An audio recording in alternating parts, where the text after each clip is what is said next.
Bom dia, irmãos.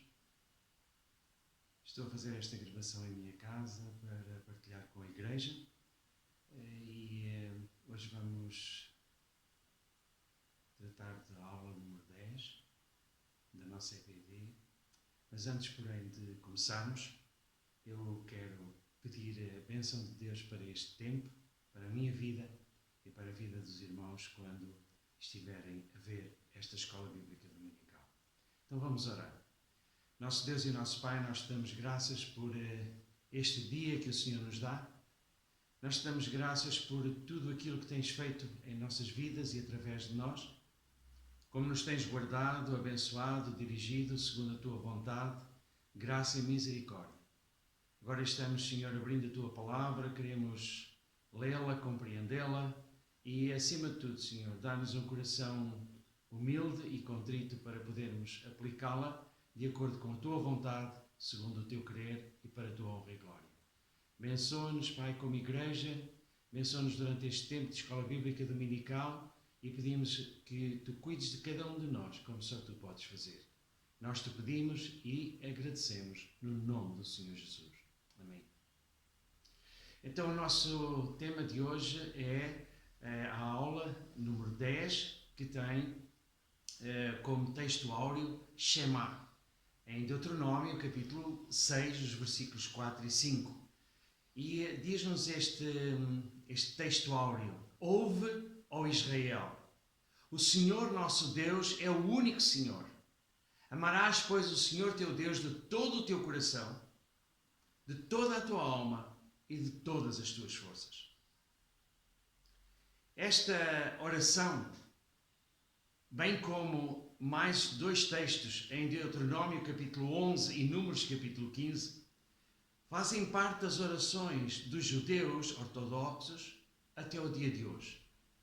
Mas não só dos judeus mais velhos, também as crianças são ensinadas, desde tenra idade, a poderem pronunciar a Shema. Claro que de manhã é a convicção de que eles vão ter um dia muito bom e vão estar na dependência de Deus. Porque querem temer ao Senhor.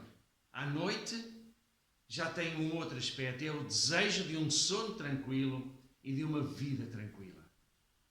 É uma maravilha quando nós pensamos, como o povo de Deus de outrora, e hoje os judeus continuam, também a pensar naquilo que Deus deixou escrito para as nossas vidas. Então, nós temos no nosso contexto da nossa lição de hoje, é um contexto muito grande, vai desde o capítulo 5 até ao capítulo 11. Claro que está enquadrado estes capítulos no segundo discurso de Moisés.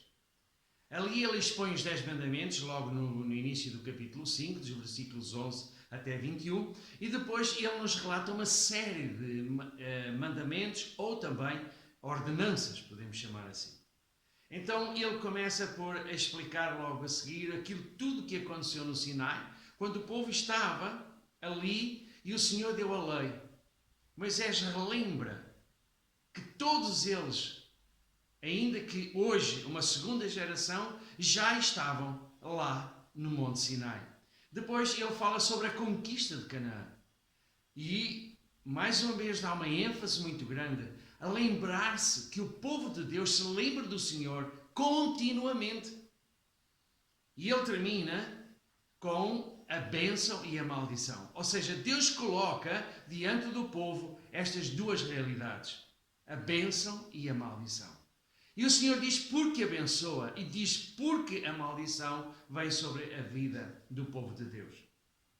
Então nós temos aqui algo muito importante, mas o nosso estudo de hoje vai se basear somente no capítulo 6, nos versículos 11 a 13. Então vamos ler o primeiro ponto do nosso estudo e são estes primeiros 3 versículos do capítulo 6. Então vamos ler. Estes, pois, são os mandamentos, os estatutos e os preceitos que o Senhor teu Deus mandou ensinar-te, a fim de que os cumprisses na terra a que estás passando, para a possuires. Para que temas ao Senhor teu Deus, e guardes todos os seus estatutos e mandamentos. Eu te ordeno, tu e teu filho, e o filho de teu filho, todos os dias da tua vida, e para que se prolonguem os teus dias. Ouve, pois, ó Israel, e atenta em que os guardes, para que te vá bem, e te multipliques na terra que mana leite e mel, como prometeu o Senhor, Deus de nossos pais. Então nós temos aqui não só um desafio, mas uma promessa também. Então vamos analisar isto de uma forma mais particular. Então eu usei os 3 pontos que nós temos na nossa revista. Para cumprir, para que sejam prolongados os dias, tudo lhes corra bem e se multipliquem na terra que mana leite e mel, conforme a promessa já dada por Deus. Que promessa tinha sido dada por Deus? Primeiramente, ele a deu a Abraão no capítulo 12 do livro de Gênesis, quando o tirou lá da terra de Ur e o enviou para uma terra que ele não sabia para onde ia. Mas depois ele relembra a mesma promessa quando ele retira Moisés lá do deserto e diz: volta para o Egito para libertares o meu povo. E o Senhor fala-lhe exatamente dessa promessa que já tinha dito anos antes a Abraão, confirmado com Isaac e também confirmada com Jacó. Esta é a aliança de Deus com o seu povo. Agora vem a primeira pergunta de aplicação. Os israelitas estavam a ser convocados a obedecer a Deus. Como deveriam fazer? A segunda é, porquê? Claro que eu não estou em online e, portanto, eu vou apenas deixar que os irmãos pensem um pouco e depois eu vou deixar 3 aspectos que eu creio que são importantes para nós podermos refletir como o deveriam fazer e o porquê. Então, em primeiro lugar, eles deveriam crer que os mandamentos de Deus são o melhor para as suas vidas. Irmãos, se eu não crer que aquilo que Deus me manda é o melhor para a minha vida, eu vou ter muita dificuldade em obedecer. Segundo lugar, eu preciso de crer que a obediência tem recompensas presentes e eternas. Mas também preciso de crer que se desobedecer, os meus atos terão consequências. Agora vamos pensar em nós. E nós? Devemos obedecer a Deus? Há promessas para nós também? Claro que sim. Então vamos ver. Em primeiro lugar, devemos obedecer? Sim. Porquê? Mateus deixou-nos narrado no capítulo 7 e no versículo 21 as palavras do Senhor Jesus quando ele disse: nem todo o que me diz Senhor, Senhor entrará nos reinos dos céus, mas aquele que faz a vontade do meu Pai que está nos céus. Então, eu preciso de demonstrar que obedeço a Deus. Não através da minha linguagem simbólica, somente Senhor, Senhor. Não, mas pela obediência à vontade de Deus que está escrita na sua palavra. Há promessas? Sim, há promessas. No capítulo 11 de Hebreus e no versículo 6, diz-nos estas palavras o Escritor Sagrado. Ora, sem fé é impossível agradar a Deus, porque é necessário que aquele que se aproxima de Deus creia que Ele existe e que é galardoador dos que o buscam. Irmãos, nós temos uma promessa também. Quando buscamos a Deus, Ele não só se alegra com isso, mas Ele também nos dá galardão por essa dependência daquilo que é o Deus eterno a quem servimos. Irmãos, deixem-me fazer uma pequena aplicação. Hoje estamos a viver dias completamente inéditos para esta geração. Nenhum de nós passou pela Segunda Guerra Mundial. Por isso hoje, tudo para nós é novo. Irmãos, o povo de Deus, hoje, quando estão a ouvir, hoje estou a gravar no sábado, mas os irmãos vão ver no domingo. Hoje nós somos convocados pela Aliança Evangélica Portuguesa a fazermos jejum e oração. Irmãos, vamos buscar a Deus, porque Ele não só nos escuta, como Ele é galardoador daqueles que o buscam. Então, nós vamos passar ao segundo ponto, mas antes vamos ler aquilo que a palavra de Deus nos diz dos versículos 4 a 9 de Deuteronômio 6. Ouve, ó Israel, o Senhor nosso Deus é o único Senhor. Amarás, pois, ao Senhor teu Deus de todo o teu coração, de toda a tua alma e de todas as tuas forças. E estas palavras que hoje te ordeno estarão no teu coração, e as ensinarás a teus filhos, e delas falarás sentado em tua casa, andando pelo caminho, ao deitar-te e ao levantar-te. Também as atarás por sinal na tua mão, e te serão por frontais entre os teus olhos. E as escreverás nos umbrais da tua porta e na tua casa, e nas tuas portas. Irmãos, Deus dá-nos aqui 7 mandamentos. É interessante. Nós encontramos, em primeiro lugar, Ele diz que Ele é o único. Segundo, Ele chama-nos a atenção para nós amarmos o Senhor nosso Deus com todas as nossas forças, com toda a nossa alma. Em terceiro lugar, Ele nos ordena como mandamento que estas palavras que Ele está hoje a falar estarão no coração do povo judeu e na nossa também. Ele dá um quarto mandamento: ensinarás a teus filhos e aos filhos de teus filhos. Quinto lugar, as atarás por sinal na tua mão, frontal à tua mão. Serão frontais aos teus olhos. E por fim, as escreverás nos umbrais da tua casa e nas tuas portas. Irmãos, o povo de Deus, o povo de Israel, ainda hoje, eles levam muito a sério aquilo que está escrito aqui. Eu vou mostrar-vos para nós entendermos. Estes são os filactérios. Neles está dentro, não é? A palavra. Para que eles se lembrem. E ao lado vocês têm a imagem de como eles atam não só na cabeça para que os outros vejam, mas no braço para que ele se lembre daquilo que o Senhor manda e daquilo que Ele quer que nós façamos. Mas há o segundo aspecto, que é o mezuzá. O mezuzá é apenas um tubinho com uma tampa superior e uma tampa inferior, e dentro ele tem este rolo de pergaminho para os judeus escrito por um rabino. Para nós podemos apenas copiar com os 10 mandamentos, ou se nós quisermos também podemos incluir o texto de Deuteronômio 11 e de Números 15. Este mezuzá, ele tem 2 áreas completamente diferentes. Tem a Shema e tem a Ve'ah. E o que é a Ve'ah? Não é mais nem menos que expressa para o povo de Deus a garantia de que Deus cumprirá as suas promessas. Então eles se sentirão em paz e em tranquilidade quando eles olham para o mezuzá. Também tem a Shema. A Shema não é mais do que proclama a unicidade de Deus. Ele é o único, não há outro. Não temos 3 deuses, nós temos um Deus que subsiste em 3 pessoas. Que maravilha pensarmos sobre isso. Este mezuzá é colocado no primeiro terço da porta. Mas também os judeus colocam não só na porta principal, mas nas portas dos quartos e também nos portões de entrada. Para que se lembrem. É interessante, irmãos. Lembro-me muitas vezes que em casa dos meus pais, eu tenho alguns, mas em casa dos meus pais haviam muitos quadros com versículos bíblicos.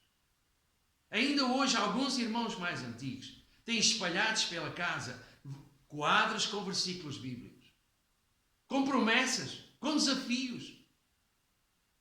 Que tal se nós pudéssemos fazer isso? Voltarmos aos primórdios da própria igreja evangélica. Só o Senhor sabe. Mas agora vamos pensar um pouco. Aqui eu alterei o ponto e juntei para chamar essência. Irmãos, aquilo que nós lemos nestes versículos 4 a 10 são a essência da nossa fé. Se eu não crer e viver o que creio, minha vida será como que o menino que anda como a onda do mar. Na linguagem do apóstolo Paulo aos Efésios, como meninos que andam pelo vento, por todo o vento de doutrina. Na linguagem do apóstolo Tiago, ele diz que nós, se não temos segurança e confiança e esperança, nós seremos como as ondas do mar, que andam de um lado para o outro. Irmãos, nós temos de ter esta convicção sincera, genuína, de que nós estamos nas mãos de Deus. Lembro-me muitas vezes, enquanto eu estava a preparar esta mensagem, do irmão Paulo, quando ele diz: eu estou bem porque eu estou em Cristo, eu estou em Deus. É exatamente isso, irmãos. Nós temos que ter essa confiança. Não importa se o coronavírus, o Covid-19 está instalado em Portugal e em todo o mundo. Como povo de Deus, irmãos, nós temos um Deus que nos protege, que nos guarda, que nos ampara. Devemos ser obedientes às autoridades, sim. Devemos ter o recolher obrigatório, sim.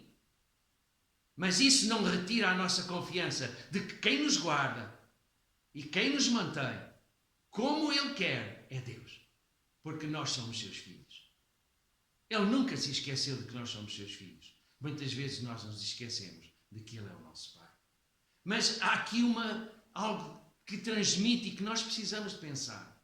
Esse testemunho vivido por palavras e obras é para ser transmitido aos nossos filhos, aos filhos dos nossos filhos, até à terceira geração, se Deus nos permitir viver. Porquê, irmãos? Porque os nossos filhos, os nossos netos, precisam de ver em nós que há coerência entre o que eu falo e aquilo que eu vivo, entre aquilo que eu creio e aquilo que eu faço.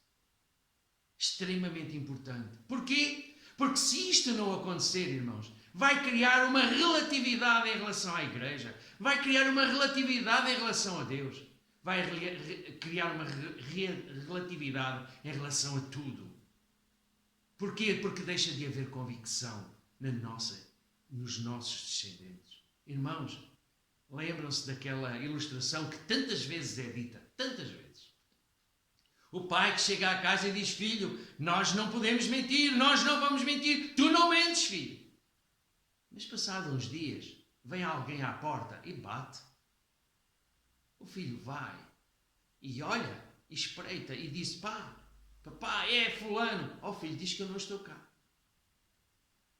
Não precisou de muitos dias para transmitir ao filho algo completamente diferente. Ele sabe que não deve mentir. Ele sabe que não pode mentir. Ele sabe quem é a mentira. Que Satanás é o pai da mentira. Mas o que é que ele fez? Ele não precisa de ensinar mais nada ao filho. O filho já sabe que em circunstâncias ele pode mentir e outras vezes não pode mentir. É triste, irmãos. Nós precisamos ter cuidado. A nossa vida, irmãos, a nossa essência é exatamente nós podermos viver aquilo que nós queremos. As nossas ações refletem exatamente os nossos princípios. Isto é muito importante para nós. Segunda pergunta de aplicação. O que é que o irmão considera mais difícil? Amar ou obedecer a Deus através dos mandamentos? Talvez seja uma pergunta um pouco insólita, não é? Mas, mais uma vez, eu quero deixar para vocês também uma aplicação. Será que podemos amar sem obedecer? É pergunta. Primeiro eu perguntei se é mais difícil amar ou obedecer. A segunda é: será que podemos amar sem obedecer? Sim. Vamos ver o que a palavra de Deus nos diz. João capítulo 14, versículo 21 diz: aquele que tem os meus mandamentos e os guarda, esse é o que me ama. Aquele que me ama será amado de meu Pai, e eu o amarei e me manifestarei a ele. Irmãos, é claro, não precisa de comentários. Tiago diz: mas dirá alguém: tu tens fé? Eu tenho obras. Mostra-me a tua fé sem as obras, e eu te mostrarei a minha fé pelas minhas obras. O que é que nós podemos concluir? Que é impossível amar sem obedecer. É impossível. Porque aquele que ama, obedece. Irmãos, vamos ler agora Deuteronômio 6, 10 a 13, a última parte da nossa EBD. Quando, pois, o Senhor teu Deus te introduzir na terra que com juramento prometeu a teus pais, Abraão, Isaque e Jacó, que te daria com grandes e boas cidades que tu não edificaste, e casas cheias de todo o bem as quais não encheste, e poços cavados que tu não cavaste, vinhas e olivais que tu não plantaste, e quando comeres e te fartares, vejam este versículo 12, guarda-te para que não te esqueças do Senhor, que te tirou da terra do Egito, da casa da servidão. Temerás ao Senhor teu Deus e o servirás, e pelo seu nome jurarás. Deus iria introduzir o seu povo na terra prometida a Abraão, Isaque, Jacó e a Moisés. Eles já tinham saído do Egito. Tinham peregrinado todos aquele tempo pelo deserto. Agora estavam nas campinas de Moab. O que é que aconteceria? Eles iriam ter casas, poços, vinhas, olivais para si, que eles não tinham tido qualquer interferência na construção das mesmas ou na plantação das mesmas. Irmãos, deixem-me fazer uma pergunta. Será que existe aqui algum paralelo conosco, como crentes? Vamos pensar aquilo que a palavra de Deus diz. A posse e a exortação são algo constante na palavra.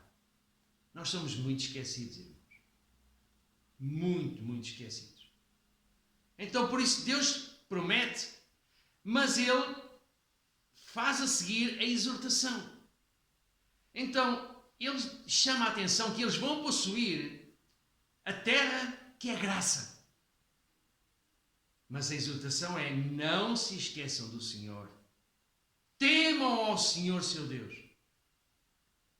Irmãos, eu creio que é maravilhoso nós pensarmos que, como eles, nós também temos uma situação tão igual. Vamos ver. A posse. E esta é a promessa que Ele nos faz: a vida eterna. Irmãos, a vida eterna é promessa do Senhor para nós. Mas, vinde após mim, e eu vos farei pescador de homens. Esta é o nosso trabalho. Esta é a nossa missão. Mas há mais. Quem crê em mim, como diz a Escritura, diz o Senhor Jesus, do seu interior correrão rios de água viva. Irmãos, tudo isto Deus nos deu sem que nós tivéssemos feito nada. É graça. Mas mais. 2 Pedro diz-nos assim: visto como o seu divino poder nos tem dado tudo, irmãos, tudo, não é em parte. Há coisas que nós vamos usufruir um dia quando estivermos na glória, quando no abrir e fechar de olhos os nossos corpos forem transformados e se tornarem semelhantes aos do Senhor, nós vamos gozar plenamente tudo aquilo que ganhamos na cruz do Calvário. Então ele continua: o que diz respeito à vida e à piedade, pelo pleno conhecimento daquele que nos chamou por sua própria glória e virtude, pelas quais ele nos tem dado as suas preciosas e grandíssimas promessas, para que por ela, o que é que acontece, irmãos? Nos tornemos participantes da natureza divina, havendo escapado da corrupção que pela concupiscência há no mundo. Maravilha. Ao pensarmos em tudo aquilo que já nos foi dado. Irmãos, como é bom. O povo de Deus foi honrado. Nós somos honrados também. Somos filhos. Herdeiros e co-herdeiros da vida eterna, irmãos. Que maravilha. Mas mais, agora vem a exortação. Ora, amados, visto que temos tais promessas, diz o apóstolo Paulo, escrevendo à igreja de Corinto, purifiquemo-nos de toda a imundícia, da carne e do espírito, aperfeiçoando a santidade no temor de Deus. O Senhor Jesus diz que desde os dias de João Batista até agora, o reino de Deus é tomado por esforço e os que se esforçam se apoderam dele. Irmãos, muitas vezes nós temos promessas. Muitas vezes nós conhecemos as promessas, mas nós não as tomamos para nós. Nós não as possuímos no nosso interior. Nós precisamos de tomar as promessas para nós e viver em conformidade com elas, irmãos. Nós não somos o irmãozinho. Nós somos filhos de Deus, herdeiros das promessas, co-herdeiros com Cristo. Em tudo aquilo que Cristo herdou, nós herdaremos também. Irmãos, precisamos de mais alguma coisa? A palavra de Deus nos diz que nós fomos abençoados com toda a sorte de bênçãos espirituais em Cristo Jesus. Não precisamos de mais nada, irmãos. Temos tudo, só precisamos tomar posse disso. Nós precisamos de viver em conformidade com essas promessas. Não precisamos de pensar, e agora? E agora? Não, irmãos, temos tudo. Nos foi dado tudo. Aquilo que o Senhor pede para nós é purifiquemo-nos de toda a imundícia da carne e do espírito. Claro que, irmãos, vamos cair. Nós caímos com muita facilidade. Os nossos pensamentos voam somente para aquilo que não é bom. Nós precisamos muitas vezes de levar cativos os nossos pensamentos a Cristo, para que tudo aquilo que vem à nossa mente pare para nós termos comunhão com Deus a sério. Mas, irmãos, nós precisamos de ter a humildade de reconhecer os nossos erros, os nossos pecados, aqueles fardos que tantas vezes nós carregamos, não sendo pecado, mas que nos continuam a prejudicar na nossa caminhada cristã. Nós precisamos deixar isso aos pés da cruz. Porque nós temos uma promessa. Se confessarmos os nossos pecados, Ele é fiel e justo para nos perdoar. Mas, irmãos, não é só perdoar. A palavra de Deus diz: e nos purificar de toda a injustiça. Então, irmãos, o nosso esforço é para que nós nos possamos apegar àquilo que é a promessa de Deus, àquilo em que nós já fomos honrados.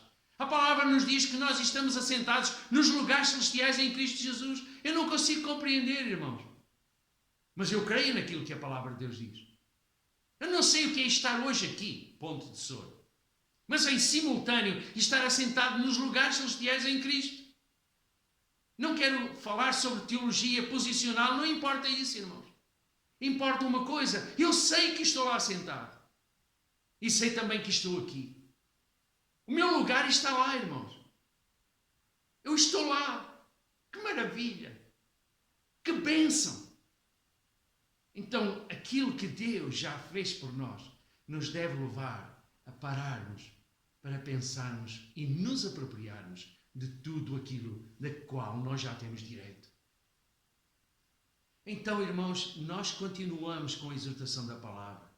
Então, visto que temos tais promessas, purifiquemo-nos de toda a imundícia da carne e do espírito, aperfeiçoando a santidade. Irmãos, como é que nós podemos nos purificar? Através da confissão. Deus conhece os nossos pecados. Deus conhece os nossos pensamentos. Deus conhece as nossas tentações. Deus conhece as nossas preferências. Deus conhece tudo. Porque temos vergonha dele. Vamos confessar. Senhor, tu sabes o que eu sou. Tu conheces as minhas propensões. Tu conheces os meus gostos. Tu conheces aquilo em que eu sou frágil. Senhor, perdoa-me. Ajuda-me. É este o esforço que Deus pede de nós. A confissão. E um coração quebrantado diante dele. Sabendo que ele é Deus. Amém? Então, queria fazer uma aplicação final e resumo. Promessas. Irmãos, cada um de nós crê, vive e ora com base nelas? Lembremos-nos das orações de servos de Deus mencionados na palavra.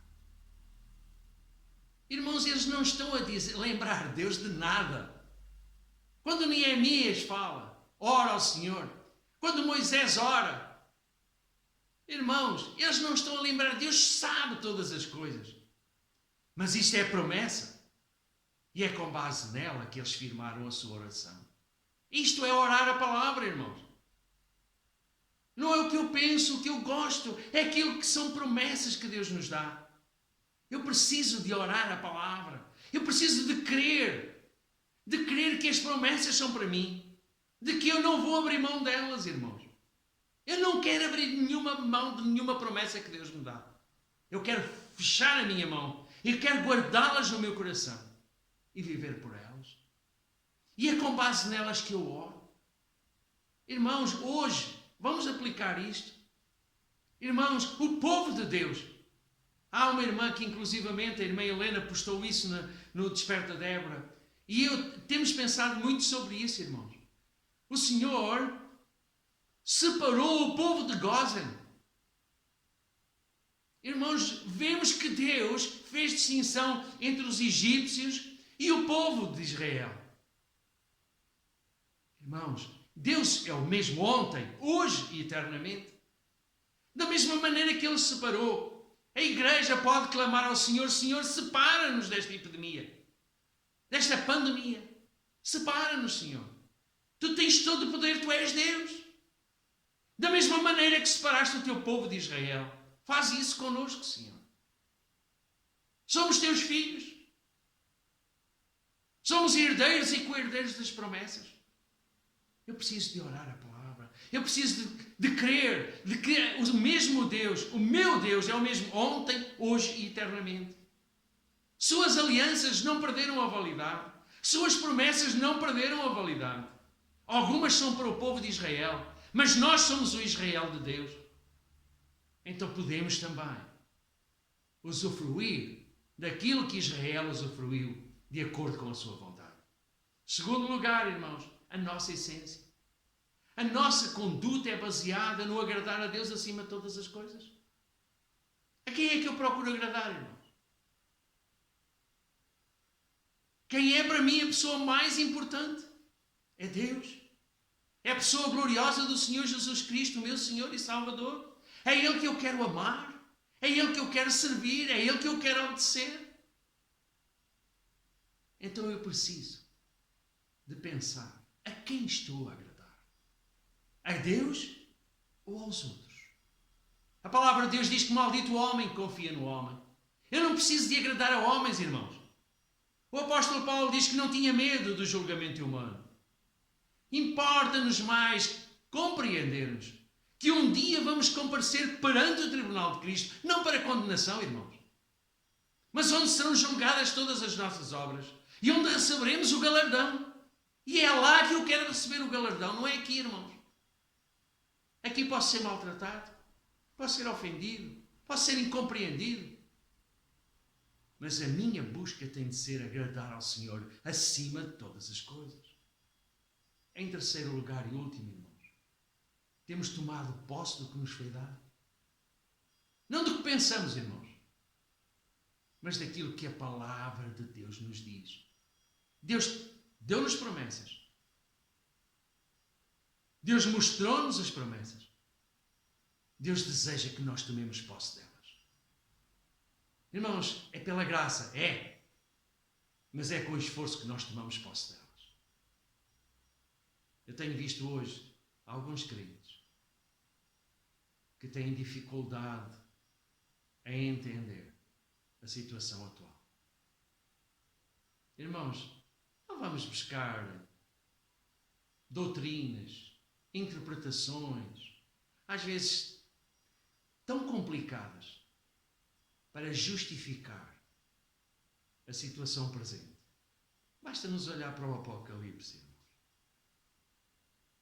Basta-nos olhar aquilo que está escrito.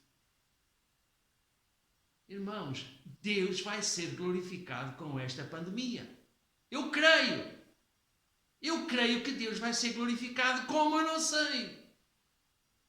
Mas eu quero fazer parte dessa glória que o meu Deus vai ter. Eu quero louvá-lo, quero agradecer-lhe. Quero dizer que Ele é o meu Deus, que Ele é o Senhor do Universo e que todas as coisas estão debaixo das suas mãos. Como a palavra de diz, se eu falar, quem me impedirá? Se eu agir, quem me impedirá? Ninguém. Este é o Deus a quem nós queremos servir, amar e glorificar. É isto que nós queremos. Creiamos nas promessas, vivamos a essência e tomemos posse de tudo aquilo que Deus já nos deu, para podermos viver para a sua honra e glória, durante todos os dias que Ele nos tiver sobre a face da terra. Mas se Ele vier, ó glória, não é? Ó glória, no abrir e fechar de olhos nós iremos ao encontro dele aos ares, para então podermos usufruir de tudo aquilo que ganhamos na cruz do Calvário. Mas até lá, que o Senhor nos dê um coração contrito e o desejo sincero de o podermos servir, amar e glorificar com base em tudo aquilo que Ele já nos deu, procurando ser obedientes e vivendo pela fé. Vamos orar. Pai, nós te louvamos pela Tua palavra. Nós te damos graças porque a deixaste para nós, para que nós possamos alicerçar a nossa fé. Senhor, nós queremos pedir-te que nos ajudes hoje a podermos entender as promessas que o Senhor nos deu. Da mesma forma que tu cuidaste do teu povo, cumprindo aquilo que tu tinhas planeado para eles e que lhes tinhas dito, também para nós. Tu tens planeado algo maravilhoso. Tu dizes que nós somos peregrinos e forasteiros, mas que a nossa pátria está nos céus, onde novos céus e nova terra que nós não podemos compreender, porque nem olhos viram, nem ouvidos ouviram, nem jamais penetrou em coração humano o que tu te vais preparar para cada um de nós. Mas nós queremos, Senhor, que em nossos corações nós possamos cada dia refletir tudo aquilo que o Senhor já nos deu e que nos prometeu e que nos dará quando te aprouver. Por isso, Senhor, recebe todo o louvor e toda a gratidão, porque tu nos tens honrado como filhos, nos tens dado vitória, nos tens amado desde antes da fundação do mundo. E hoje, pela tua graça como igreja militante, nós queremos viver tudo aquilo que o Senhor quer que nós vivamos. Senhor, ajuda-nos a sermos obedientes e a reconhecermos a tua soberania. Nós te pedimos, no nome do Senhor Jesus.